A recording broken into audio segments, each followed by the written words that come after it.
తెలంగాణలో కాంగ్రెస్ బీఆర్ఎస్ కలిసి diversion politics చేస్తున్నాయని బీజేపీ నేత మహేశ్వర్ రెడ్డి ఆరోపించారు.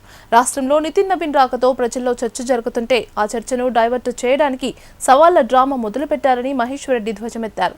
నిజంగా చర్చ చేయాలనుకుంటే అసెంబ్లీలో చర్చ పెట్టాలన్నారు. 10 ఏళ్ల బీఆర్ఎస్ పాలనపై 2.5 ఏళ్ల కాంగ్రెస్ పాలనపై చర్చకు సిద్ధమని మహేశ్వర్ రెడ్డి ప్రకటించారు. డ్రామా చూస్తా ఉంటే చాలా స్పష్టంగా డైవర్ట్ పాలిటిక్స్ చేస్తున్నట్టుగా ఉన్నది. గత 3 రోజుల నుంచి భారతీయ జనతా పార్టీ జాతీయ అధ్యక్షులు తెలంగాణలో 3 రోజుల పర్యటన సందర్భంగా ప్రజల్లో పెద్ద ఎత్తున చర్చ జరుగుతూ ఉంటే ఆ చర్చను ఆపాలని ఒక డైవర్ట్ పాలిటిక్స్ చేస్తున్నటువంటి టిఆర్ఎస్ మరియు కాంగ్రెస్ పార్టీ డ్రామా ఈరోజు చాలా స్పష్టంగా ఉన్నది.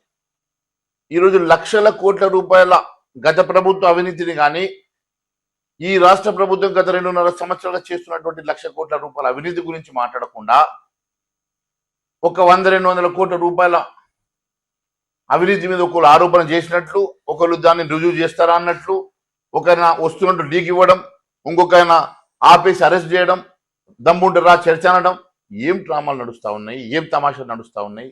ఇది పూర్తిగా డైవర్ట్ పాలిటిక్స్ చేస్తూ మీరు ఇద్దరు కలిసి ఆడుతున్న నాటకం స్పష్టమవుతున్నది. గత ప్రభుత్వం చేసిన అవినీతిని 1,00,000 కోట్ల రూపాయలు కక్కిస్తా వాళ్ళందరినీ కూడా జైల్లో పెడతాను. మరి ఎడగక్కిస్తేవి ఎన్ని కోట్ల రూపాయలు ఇప్పటిదాకా బయట పెడితేవి, ఎన్ని ఎంక్వైరీలు పెట్టించినావు, ఎన్ని ఎంక్వైరీల మీద అవుట్కమ్ వచ్చింది, ఎంతమంది మీద కేసులు పెట్టినావు, ఎంతమంది అరెస్ట్ చేసినావు, ఇవేవి మాట్లాడవు నువ్వు. ఇవంతా కూడా డ్రామా నడుస్తా ఉన్నది. ఈ రాష్ట్రంలో పూర్తిగా మీరిద్దరు కలిసి ఆడుతున్నటువంటి ఒక చీకటి ఒప్పందంలో భాగంగా ఇదంతా నడుస్తా ఉన్నది.